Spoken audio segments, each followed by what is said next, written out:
what our software platform can do is it zooms right down to the atomic level, and we say, okay, what makes that thing special? And that way we can say, okay, why do we need this rare earth, and how can we get rid of it, or how can we replace it with materials that we have domestically? The New Zealand Tech Podcast, brought to you by Gorilla Technology, proactive and strategic IT. Greetings and welcome along to the New Zealand Tech Podcast. I'm your host, Paul Spain. Joining us today is Alain Richardt, founder of Auckland-based Atomic Tessellator, a deep tech startup using artificial intelligence and physics to rethink material science by reinventing how new materials are discovered.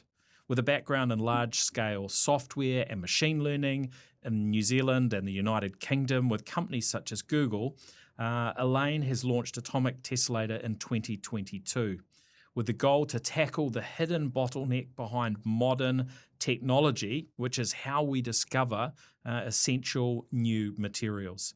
His team is building a digital lab that designs and simulates materials at an atomic level before they're physically made, cutting development time in some cases from years to weeks, with applications across energy, aerospace, and advanced manufacturing.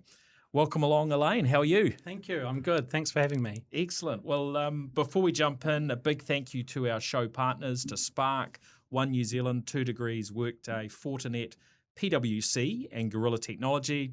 We're super appreciative of their support, not only of the New Zealand Tech Podcast, but of the broader tech and innovation ecosystems in New Zealand. Alain, maybe just a quick intro on a little bit about your background before we duck into the tech news and then dive deep into Atomic Tessellator. Cool. I'm a Kiwi, born here in New Zealand, and then earlier in my 20s I went off to London.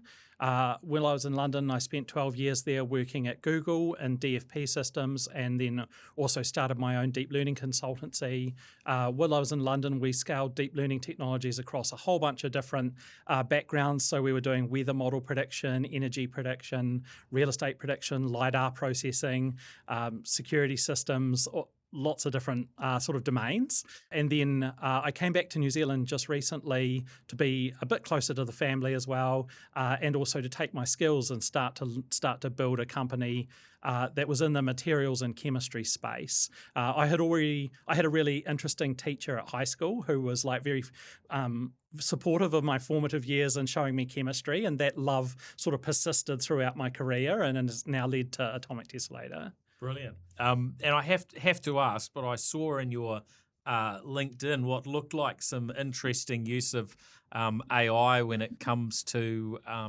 trading of crypto. Yes. For a couple of years, I built a crypto arbitrage trading system. And what that did was it looked at the DeFi exchanges, it looked for arbitrage trading opportunities, and then basically calculated whether they were profitable or not, and then made the trades. So I scaled that up. It was doing about 12,000 queries a second to figure out it would find profitable trades every few hours. And then I didn't have a UI for it. So I found this thing called Open Mission Control by NASA.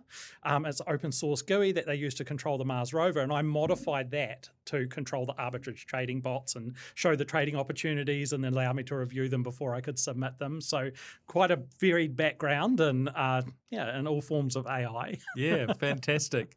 How did that pan out for you? Was it a good use of your time? Yeah, I mean, at the time, that was after I spent my time in London. So after that, I spent a couple of years as a traveling tech nomad across Europe. Perfect. And that was able to, it was generating around about 250,000 USD a year, which is not an enormous profit, but it's enough. It's basically a salary. So that was profitable for generated that amount of money for about 2 years. And that allowed me to live across Spain, France, Germany, and just to sort of travel a bit and do that traveling tech nomad type lifestyle. Yeah, brilliant. Yeah. Oh, that's good stuff. Well, let's jump into the tech news. First up, from a New Zealand perspective, we see that Minister David Seymour is urging Pharmac to use more artificial intelligence. He, of course, is the Associate Health Minister, and he's really pushing Pharmac to expand its use of AI to speed medicine assessments, improve decision making, and basically increase access to more medicines. And he's really emphasising that human oversight, is important, but arguing that smarter use of data could deliver faster, more equitable healthcare outcomes. Really that potential, future role for AI in analysing, medicine benefits and funding decisions, and not to replace the human element, but certainly to support it. So. That seems to make a lot of sense. From a quick view on that encouragement. What are your thoughts on this side of things? Yeah, I think AI in healthcare is a super important thing that we should be focusing on. What I kind of see is there's often a lot of focus on processing medical records or that sort of area, which is I think probably the easiest for AI to service, but also the most boring. So recently there have been better developments in things like drug discovery. Mid-Journey Medicine just released their own scanner that is able to do a full-body MRI scan using sound waves. That dramatically lowers the cost of these sorts of things. And if you think of an MRI scanner, typically they're kind of big machines that are bulky. They need specialization to run. They need specialization to interpret. They have to operate at very low temperatures because of the magnet inside them. So they're just expensive. But it does usher in a new sort of era of health when all of a sudden an MRI costs $20 and you can get a full body scan every time you go and see the doctor. We're going to catch diseases a lot sooner, and these are the kind of things that we want to lift us up as a species, and not so much focus on the privacy aspect of handling these things with AI. Although that is important, it's not something really cool that the AI is going to give us that's going to benefit everybody. Yeah.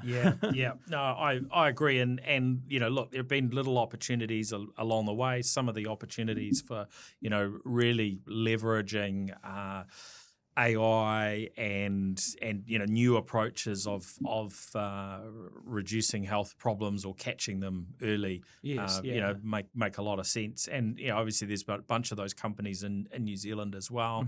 And I was thinking around.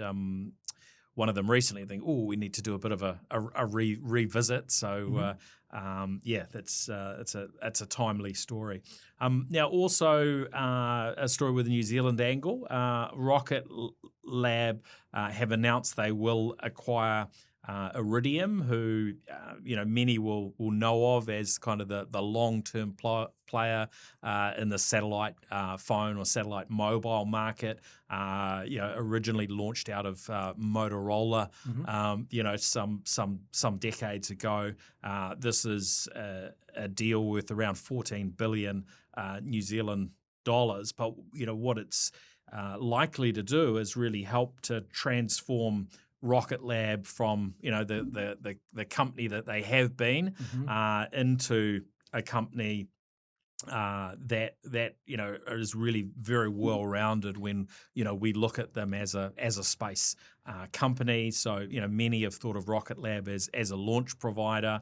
Of course, that's actually been a minority of their revenue. Space systems aspect has been bigger, and this really creates that ongoing recurring revenue opportunity if they can really keep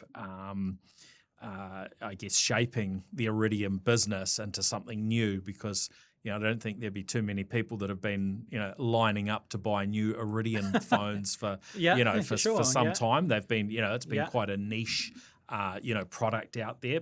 This gives Rocket Lab ownership of their existing global low Earth orbit satellite network, but importantly also the spectrum that they've had. and that's not something I've sort of drilled into the detail on exactly how that looks. I think spectrum when it comes to satellite communications has been quite an interesting area. For instance, when you look at the Starlink network to date with providing internet access, SpaceX have been able to do that without generally acquiring spectrum, because there's been spectrum specifically tagged for satellite communication and used in the past. Hence why we've seen SpaceX have such fast success when it comes to that satellite internet. But yeah, this also marks quite a key shift for Rocket Lab, and puts Rocket Lab in a very, very strong position with building, launching, and now operating infrastructure in space. So very much makes them that sort of vertically integrated player, which is what so many people have been excited about from SpaceX, is just that full broad capability. Yeah, and we think Rocket Lab is really inspiring. We share an investor, and we look up at them and see a New Zealand company who competes up there globally with the best of them, and the acquisition of this is just a great, because it's a multiplier on their abilities, and we're starting to see we've got investors that are very bullish on all aspects of space, not just space communications, but also space manufacturing and all of these sorts of things. And all of them, I was giving a talk at the Resilience conference a couple of weeks ago, and I spoke to many space companies there, and they talked about the temperature variation of materials in space is so much greater. When you're on Earth, you're kind of like -20 to +50 are kind of your extremes. And when you're in space, you're, nearly -200 and then all the way up at 400 in the sun. And that has a lot more materials challenges than normal Earth-based stuff. So it's interesting that, as manufacturing capability goes up in space, there's going to be greater materials challenges, and kind of we're on the forefront of researching that as well, for high thermal conductivity, getting rid of heat, these sorts of things. So, very excited about Rocket Lab, and they're a great inspiration for us as an awesome New Zealand company. Yeah, and I think they, looking at, this is just, one more, step forward from Rocket Lab, but it seems like Peter Beck and the team, are very, very much a forward-looking company, and there will be, I'm sure, lots more surprises in the the months and years ahead of things that many wouldn't have predicted for Rocket Lab. Of course, the reality that Rocket Lab have grown in terms of their valuation, and particularly over the last sort of 12, 18 months, makes this sort of thing a whole lot easier. For Rocket Lab to be able to do these sorts of acquisitions, but it seems very, very likely that this won't be the last acquisition. This seems to now have become a really key part of Rocket Lab's playbook, and they can really benefit.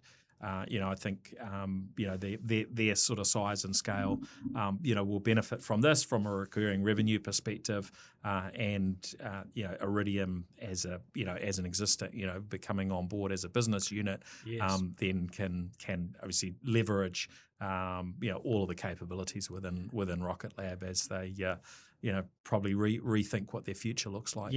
Broadening that capability is really exciting.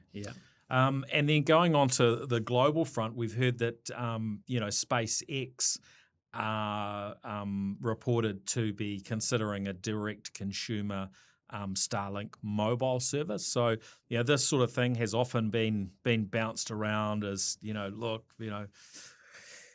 end of mobile carriers is coming because of low Earth orbit satellites being able to provide connectivity. I certainly haven't seen sort of evidence that that's a really a direct likelihood. However, this indication points to SpaceX potentially being able to compete with major carriers in the US market, but likely that would mean for them to be able to do that, that they would need to build a terrestrial network as well. It seems very Some unlikely supporting they can technology, they can compete directly with existing carriers without the same or a similar level of infrastructure on the ground. It's going to be kind of fascinating to see what this actually looks like. We know they've acquired a chunk of spectrum previously, but there are lots of pieces that would need to come together for this to play out. But I think we'll all be watching with interest, and knowing that Rocket Lab are also now in that game, in that game. I think we've got a fascinating period of history ahead of us. So I think sort of broadly more competition is good, because there have been a lot of things that are potentially holding back innovation in terms of like mobile data rates and things like that. So we're kind of entering the more connected world now, and everything needs to have kind of a SIM card in it so that it can talk. And I've worked for companies in the past, for example, that they were doing wind generators, smaller scale ones that could be put all over the country. And by the time you've got 200 of those, every single one of them needs to have a SIM card in it, and that they should all be uploading data to the mothership. You need to be able to have data needs to be 10 times or 100 times cheaper. So hopefully we can move towards that world where it's easier to hyperconnect things. It's a very, very, very fascinating time in terms of how these things playing out. Just on a quick look, it looks like Iridium own and operate a chunk of L-band spectrum in the 1.6 gigahertz range. So this is all part of the picture. But it sounds like 9 megahertz, which is useful, and it penetrates weather and vegetation pretty well. So quite a highly sought after asset, and kind of curious how this would play out for more modern services and capabilities in the future. Whether they would cross into sort of competing with the likes of AST Space Mobile, who are contracted in New Zealand with 2 degrees to provide their mobile to satellite services. So interesting time ahead, and no doubt we'll hear more in the future. Now on to other topics. A global operation led by law enforcement and tech firms has disrupted a cybercrime assembly line by targeting malware platforms. Armady and SteelC. The crackdown has led to the seizure of infrastructure, recovered millions of stolen credentials, and cut-off tools that are used widely in ransomware and fraud operations. Some 27 million stolen credentials recovered.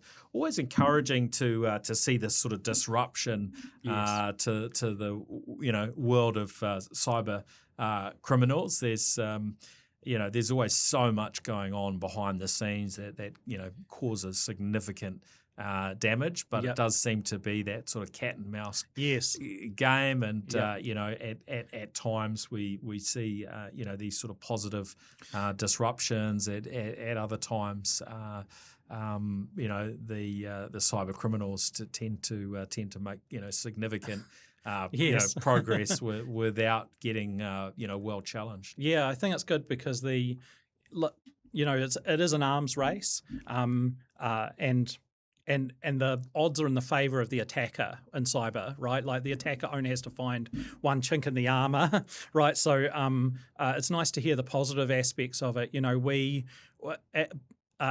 More broadly speaking, if you look over the last couple of months, you'll see like in the cybersecurity with the rise of AI tools and automatically finding exploits and things like that, there have been large increased numbers and bug reports to the open source projects and things like that, where there's almost an era where all of this human engineered code will be machine reviewed, and then everything will kind of stabilize at some point, or at least those bug reports will go back down again. And we're right in the middle of that now, right? Like vulnerabilities are coming out faster than they ever have, and patches are coming in faster than they ever have. And we had a similar experience. We were audited by a programmatic cybersecurity company, and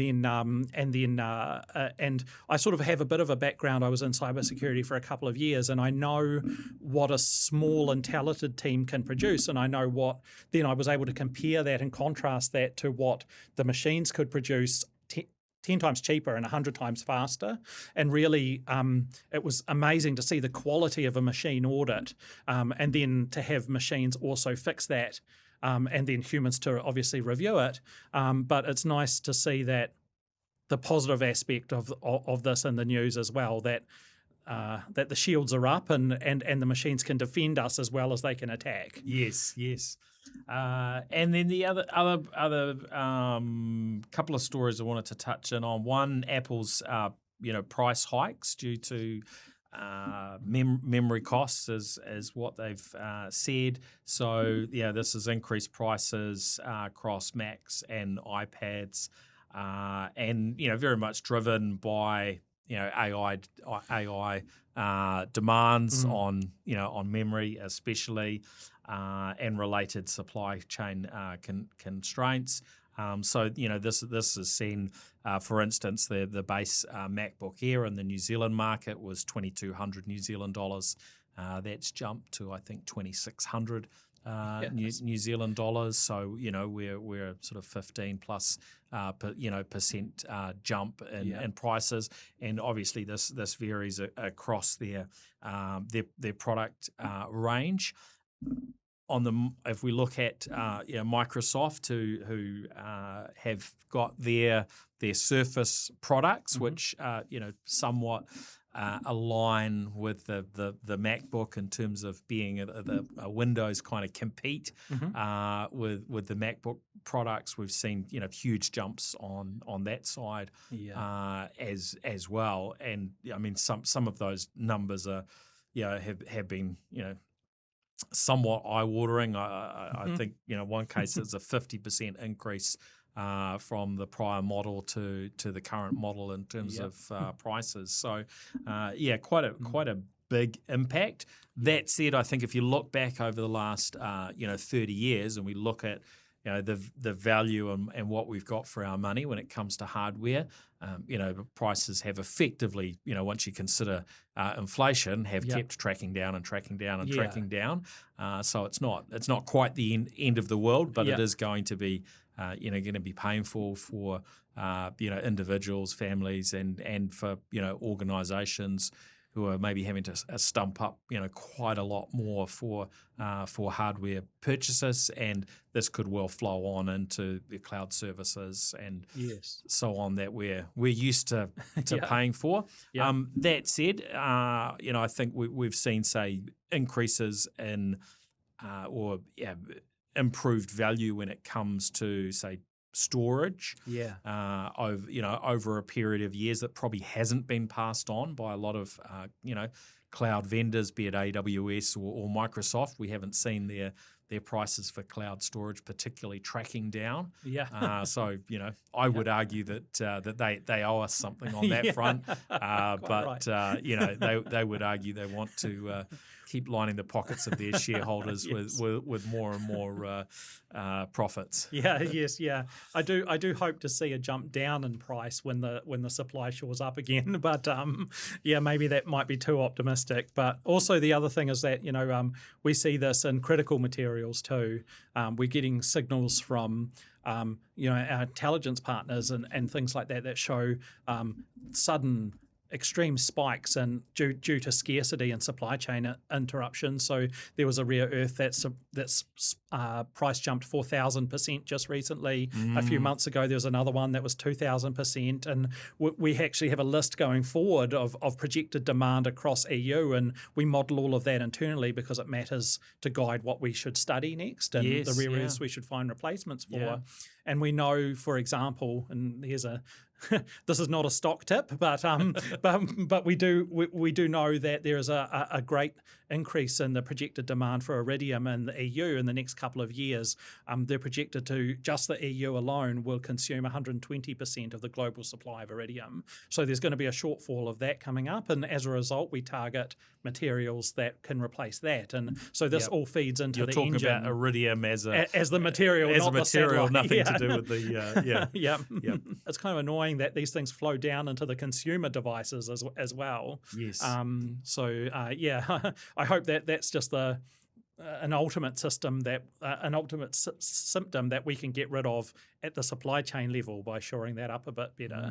And then the last story is Anthropic have alleged that Alibaba conducted a massive distillation attack on them using I think 25,000 fake accounts and millions of interactions to try and extract and copy Claude's AI capabilities.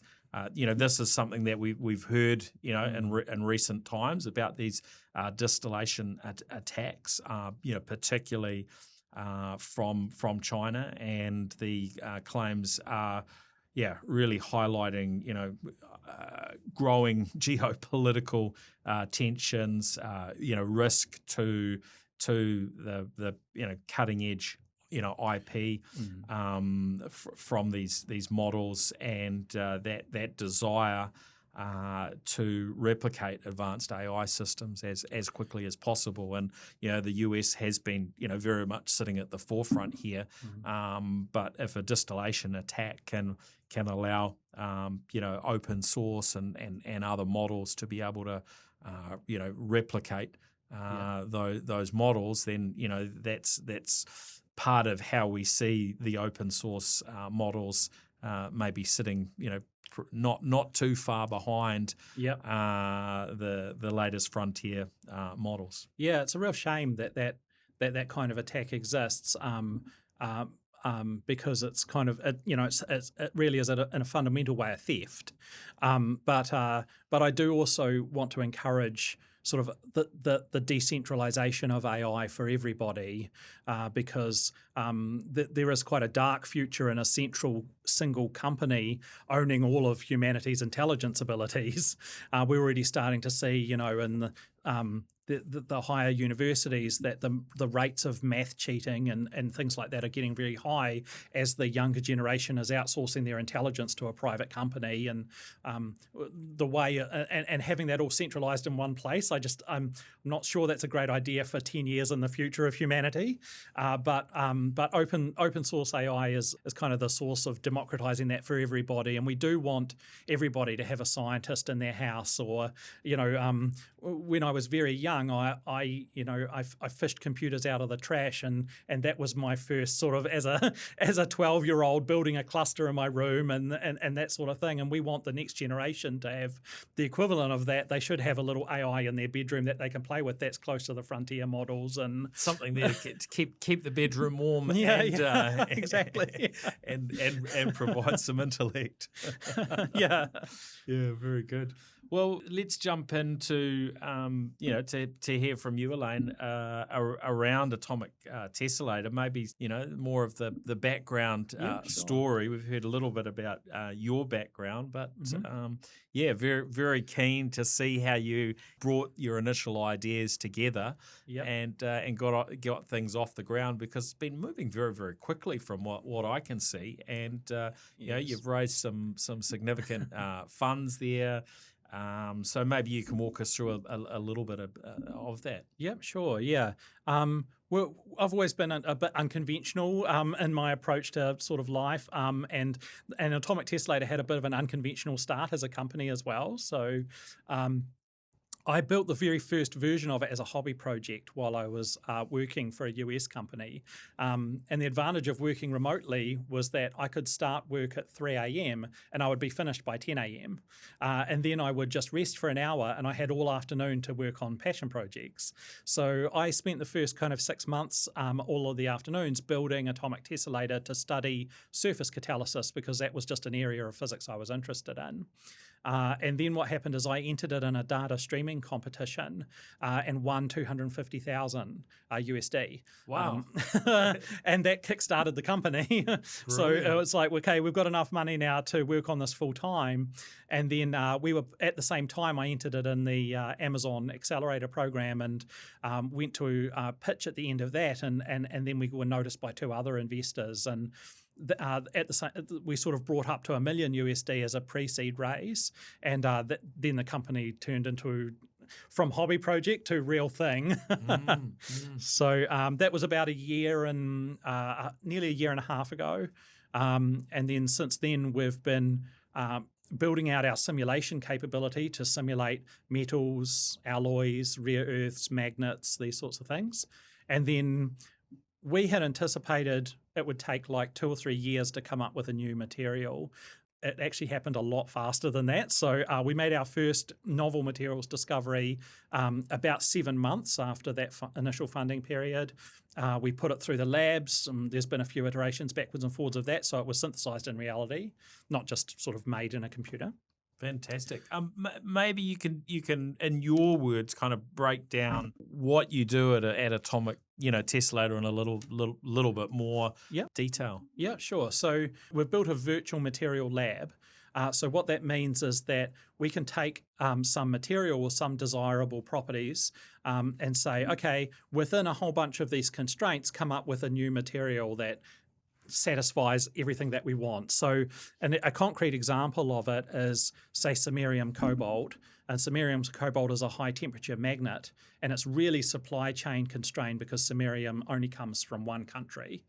Who would need samarium? Samarium. It's used in lots of places in defence. So in the F-35 fighter, there's 20 kilos of it in each fighter. It's used in high temperature actuators, robotic actuators, generators, electric motors, all of these places. So it's a magnet that can survive high temperatures.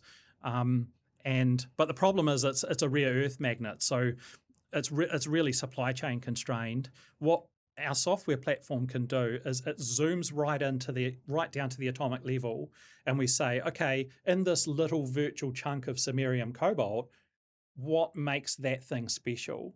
Like everybody, when they talk about rare earths, they're like, oh, how can we make a rare earth mine? We actually went back to the fundamental question, like, why do we need this rare earth? Like, what's special about that thing at the atomic level? And then at that atomic level, we generate this really high resolution fingerprint. And it's 1 million voxels, it's super high resolution, and we've got a database of 115 million materials, all different atomic interactions, and we say to our system, find us something that behaves like samarium, but doesn't have that rare earth in it. And then we do a whole bunch of downstream simulations, grip and pull, perturbation theory, thermals, all of these things to make sure that it behaves well in the real world. And when it does, we send it off to the lab to be made.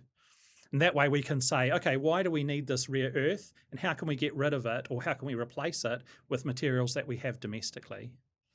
And, how successful, is that? When it can look very good in a simulation. Yes. But once it comes to actual production, Yeah. how what have you learnt on that front? Yeah, that is really core, because a lot of simulation companies, they basically model theoretical materials that are like they have no defects in them. They don't take into account temperature effects. All of these, they sort of model this idealized system that works at 0 Kelvin, and it's too theoretical. And even very big companies, I won't name them, but even very big companies do this method, right? And it turns out that the things that they produce are worthless because they don't consider all the real world things. So part of what we spent a good 6 months, sort of 8 months building internally, and we're still building now, is all of these downstream simulation capabilities that say, okay, how does this behave in the real world? What's its corrosion profile? What's its thermal profile? How does it react for shear strength? And, all of these downstream effects. And because we're able to build all of these different workflows out, we've had 10 different materials made in the lab, and 8 of them have been the equivalent or better than predicted materials, and only 2 of them have failed, which is much, much higher than traditional rates. But that's because we're able to do a lot more in the simulation world. That's incredible. That speaks very, very well to what actually is going on. In terms of your computer-based simulations. Yes, yeah. And one of the interesting things, sort of stepping back, and like, if you look at tech as a whole, you say, where are the interesting things happen?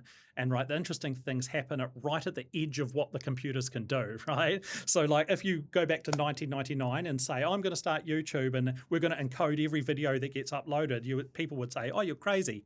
You don't have enough computing power to do that, right? But right at that time, if you've got a whole bunch of computers in a rack and forced them, you kind of could do that, right? And we're the same. So we've got, we're down in my house, I've got a big cluster in my living room that's loud and noisy, and my electricity bill was 5 times the national average, right? But it's got 15 GPUs in it, and it pushes right at the edge of what these machines can do, and that's where all the exciting bits happen. Wow. Now, that to me probably raises some triggers in terms of how you protect your IP and how you lock those down like Fort Knox. There was another topic we didn't have time to delve into on memory encryption. There's probably all sorts of aspects there, but we probably don't want to push you too hard on those aspects. No, that's okay. It's a valid point. It's interesting because when we started off, we had raised $1 million USD, but the amount of computing power that we required to make these discoveries would have cost $50,000 a month in cloud computing power to do it. But we were able to build the system in my house for about $30,000-$40,000. So the system paid for itself in a month really quickly. But you do have obviously the problem of, this is in some dude's house. And, it's like the very first version of Google you've seen. It's a couple of computers in a garage. That's true. But now that, we have actually done another raise just recently, a few months ago, and we've migrated all of the IP stuff out of my house now, so we're a real company, and we're okay on that front. We've de-risked from there. That's good. Yeah. I was sweating a little bit there. I was like, oh, we let the cat out of the bag on something. So I'm kind of curious to hear, in parallel to the research that you've been doing. Part of the startup journey is raising capital. Yes. Sometimes easier said than, in most cases, easier said than done. To be fair, but what can you share about your journey on that front? How much you've raised, and valuations and so on to date? Yeah, sure. Yeah. So we did our first raise was about 1.5 years ago. It was $1 million USD pre-seed. And that was one of the things that I'm really appreciative of our initial investors, because deep tech companies are capital intensive and they're risky. They were very early believers in us, and they returned to participate in our next round as well. But we also got on some really great New Zealand investors and some US investors as well. But our most recent raise, we raised 13 million New Zealand dollars at a 50 million valuation. And sometimes I mean, just speaking to all the other startup founders out there, one of the things that I would encourage them to do is maintain a relationship with all of the investors all the time through. So even when we finished raising our pre-seed amount, I would email all of the investors that I would talk to. First, I would ask their permission. Can I put you on our call list? Sure. And then I would email them every 1 or 2 months, and not a big waffly thing. It's one screenshot and a few sentences. Hey, we did this really cool thing. And it would be, we made this new metal, we shipped this new feature, one screenshot. And then by the time it came to raise our pre-seed amount, we were 2.5 times oversubscribed in 2 weeks. Right, and everybody kind of hears that 2 weeks part of it and goes, "Oh wow, money came to you so easy." But actually, you've got that year of relationship building that's so important. They already know who we are when it's time to raise. So yeah, I would encourage other founders to maintain those networks all the time. Yeah, that's great. That's great advice. And how have you sort of balanced the workload, because as a company, you're pretty lean and mean in terms of the size of your team, people wise. But of course, you've been very much a company of the AI generation. Yes. So how have you done that? Yeah, it's been really interesting. We're very bullish on AI as a whole. So we have adopted it. We're very early adopters in the technology. A lot of our company is automated. So all of our finance is automated. All of those underlying parts are completely automated, but with a lot of balances and checks in the play. But it's interesting because there are, VC companies and other companies that maintain statistics of the amount raised versus the number of people that you have. And I think Atomic Tessellator is one of the companies that has the smallest number of people with a larger amount raised because of the level of automation that we've got. So when we completed our raise, a recent one of 13 million, we only had a staff of 4, myself included. But even still, I mean, it takes a lot of time to build the right culture. Like, we're a remote company, and remote companies are prone to like isolation when people, they're not that connected. So you have to get the right type of personality for those types of people, and you also have to hire people that are very autonomous. And mostly my job as the founder is to find an awesome person and then get all the roadblocks out of their way. So I spend all my time just getting roadblocks out of the way, supporting the team and letting them just be themselves, the best version of themselves. And when you give that trust to the people, it's like, one of the things that I'm proud of at our company is that we don't have start times. Right? Like, I don't care if you come in, wander in at 11 o'clock with a coffee. If you wanted to sleep in, because we're based on merit and you have that level of trust. And if you find that you've given that trust to somebody that you can't, you've made a wrong hire, right? So yeah, we've got a really close-knit team, and that's enabled us to embrace AI in terms of automating all the underlying stuff, and then act kind of like a team of 30 with just 4. Wow. That's very impressive. And what are your views? Because some listeners will hear that, and we've heard lots of things in the media around the impact of AI on the workforce, on future jobs and so on. Yeah. What's your take? Is yours you're positive in terms of how these things play out, or are you concerned that we wipe out half the workforce and have people sitting around doing nothing? Yeah, that is a valid concern, but I think it doesn't sort of. It's really just a fear of the unknown of what's coming, and we will all, as a society, will adopt to it. I do think I am kind of liberal in my views of the world, and I do think that the benefits of AI can't just go to a top few % of people.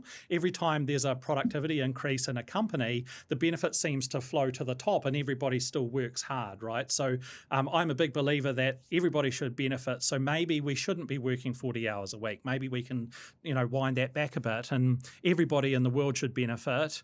But there are crazy people like myself that are always going to work 7 days a week, right? Like, we do it for love, right? But it should be a choice, right, of the people who want to do that. And I was talking with our lab partners this morning, and they were also worried about AI taking their job, and because in an idealized world, a simulation materials platform wouldn't need a lab to then go and do the parts of it. But I don't see it that way at all. As we've expanded our modeling capabilities, there's just more things we want to study. So actually, we need more labs. So my answer to them was, AI is not going to take your job. You guys should be embracing AI and 10xing what you need, because we need that downstream. Yes, yeah. That's encouraging. I think I would lean in a similar direction and be very hopeful that as a society we really do manage to overall get a good uplift without too many crazy, predicted side effects. But that is something that, we're going to have to navigate, and there'll be no doubt some hard decisions along the way in that journey, and a lot of change. Right? That's kind of the era that we're in. Yeah. So maybe you can share with us another new material example you've focused on, or you might be in the future. Yep, sure. So the first new materials that we made was a high temperature magnet, which is the replacement for samarium. But what happened shortly after that discovery is that we were given a challenge by a fairly senior US entity, and they had a concern around a material called tantalum, and tantalum is mined only in Central Africa, and the US they need it for hypersonic rockets and high temperature shields, and it's used in tantalum carbide, which is just a high temperature metal, but their supply is unreliable. And it's prone to interruptions because of changes in government and things like that. So they said, can you read this report on tantalum and come back to us in a week and tell us what you think of it? So they gave us this report. What we did was we pulled the report into our platform. We scaled up to 200 GPUs. We computed for 5 days nonstop looking for an alternative. And then we found an alternative that has no tantalum in it, but actually performs better mechanically than that one. So it was a rare earth replacement material that doesn't need the rare earth and performs better. And then we went back to this entity and said, hey, we didn't just read the report, here's a replacement material, and we've sent it to the lab for synthesis in 1 week. Wow. Right? And then that entity invested, right? So, and that's one of the cases where, materials discovery is like 5 years, 10 years normally, but we're able to pull it down to just a week. And so how do you make this work, successfully for those organisations that you're serving, and commercially for Atomic Tessellator? I mean, it sounds like there's some there's some good room in there for this to work commercially. Yes. So we did some. Because this is such a new thing, you kind of experiment with different commercial models all the time. So last year we started doing some software as a service. We started doing consulting. That was super cool. We did plasma-facing components inside fusion reactors for a US fusion company. We modeled aerogels for a company that was making aerogels for the Department of Defense. Like all these kind of really cool projects. But even still, we were inventing the material or inventing enormous leaps in capabilities, but we weren't capturing the value of what we were doing.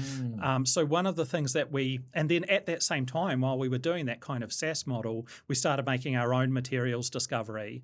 And at that point, it was like, okay, do you plod along getting a couple of $100,000 a year from SaaS licenses, or do you scale up the material yourself and get that uplift? So that's why we raised the larger amount to actually go along that materials angle and scale up. So and recently we've been in talks with very senior levels of Australian government, even just last week, talking about what it would take to scale that kind of thing up. And although the numbers might sound scary to some smaller kind of investors, actually the asks for scaling this technology up are 1/10 of what is already being allocated to just stockpiling rare earths and things like that. When we're talking about a commercially viable alternative for 1/10 the money that also creates jobs and employment and captures all the value. So it's quite a compelling offer compared to just stockpiling these materials. Yes. Was this very much a pivot, or did you have this thinking in mind, from the get-go as the likely direction you'd take? We did have this in mind, but we had planned it for much later. We did think that sort of it was going to be post-Series A and downstream once we have the materials validated and those sorts of things. But at first, it was really hard to find a lab that was able to make all of these crazy materials. They didn't have the right equipment and things. We searched around globally and went through 38 different labs until we found one that has only 60% of the equipment we need, but it's good enough to do it. Right. So, we've just started a partnership with them, and they're doing really well. And we gave them the base materials to do, but we've also given them some really wild, what are called high entropy alloys to do, and they're fairly far along the synthesis capability of that. And these are new materials that haven't really been commercialized by anybody globally. So we try and balance like how much of your attention should go into exploiting the thing that you know is viable versus exploring new opportunities, right? And when you're training machine learning models, even doing that kind of thing, you balance the injection of entropy, which is the explore, versus exploit what you know. So about 80% of our efforts go into exploiting what we have already discovered and know, and then 20% of the efforts go into crazy moonshot type ideas.